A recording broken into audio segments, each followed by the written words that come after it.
Hello, friends, and welcome to another episode of Facts and Glitches Testing. Wait, what number is this? 5. Yes.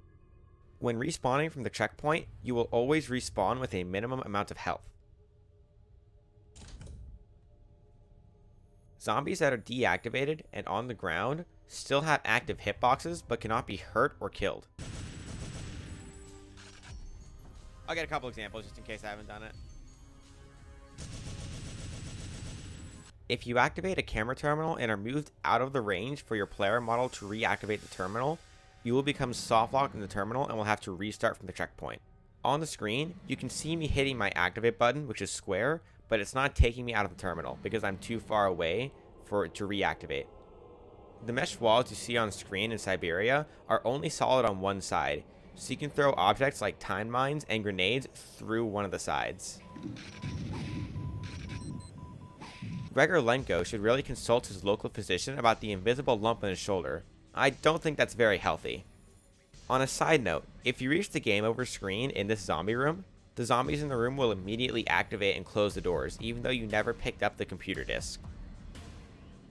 You can soft lock Chicago by blocking Marco from retreating to his hideout and then restarting from the checkpoint. By standing on top of another player who is on a corner, you will be forced out of bounds. Note that in this state, walls and floors all still exist, but are not rendered until the out of bounds player goes through a view portal. Way back in episode 3 of Facts and Glitches, I showed that you can reach a failed screen in Neo Tokyo by failing an objective that is checked for completion at the time portal. You can do the same thing in Atom Smasher in Chicago on hard difficulty.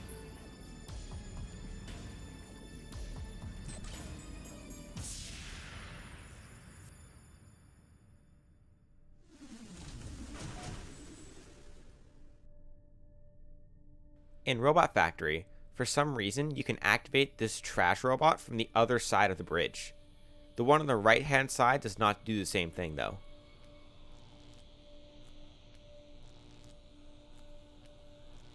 Although pretty well known, Robot Factory actually contains the only health pack found in the entire TimeSplitters 2 story. This level also contains the most armors out of any story mission at 6 in total. In previous episodes of Facts and Glitches, I have showcased that restarting from the checkpoint can have some adverse effects on some enemies and spawns before the checkpoint.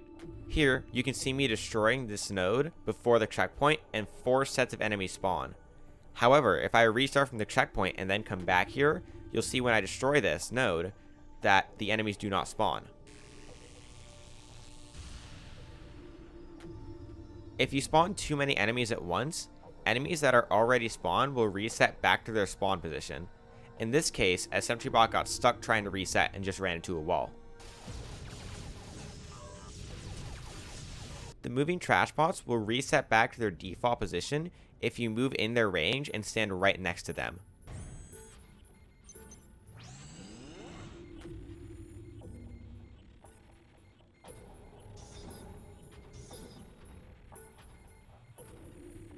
Normally, Node 5 has a shield protecting it for the entire duration it is moving across the way when you've activated it to move. However, if you start moving Node 4 and destroy Node 4 in the same fashion, then Node 5 will lose its shield and you will be able to destroy it earlier.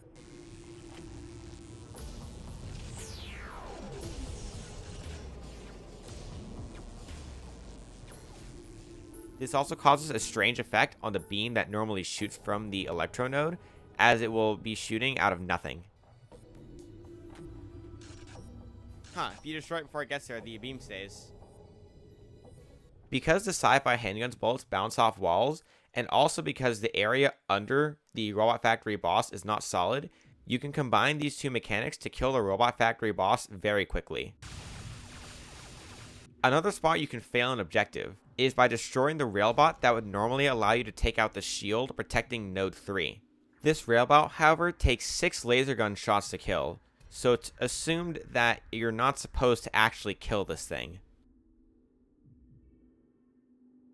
By destroying the railbot near the start of the level, restarting from the checkpoint, and interacting with this camera terminal, the game will crash to a black screen. This railbot is immune to sci-fi handgun damage and plasma auto rifle main bullet damage until you activate it, and then it would become tangible and die in 3 bullets for some reason.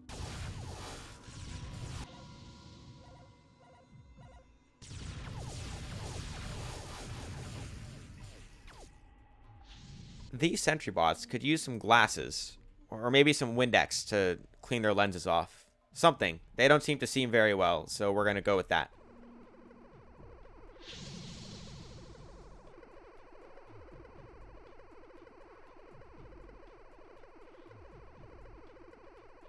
On easy difficulty, Cortez can break his legs and still continue on taking down the space station.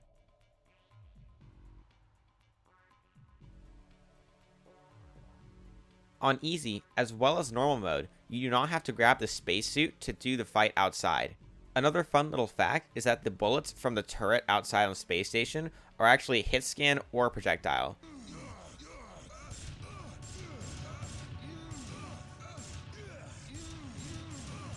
There's a terminal that shows some cameras that are supposed to be in space station monitoring some spots, but when I go to view these spots, you can see that there are no cameras anywhere near these locations.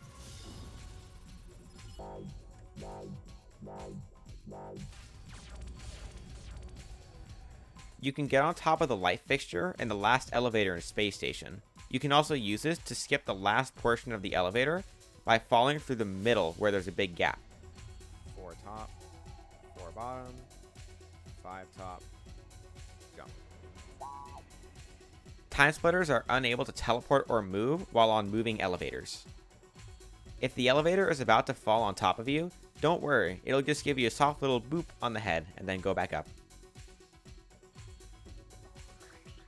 By standing on top of the light fixture on either the front left or front right of it, you can get put out of bounds for a brief moment while the elevator resets. On the first Behead the Undead mission, you have just enough time to make a full circle from the left room all the way back to the main door.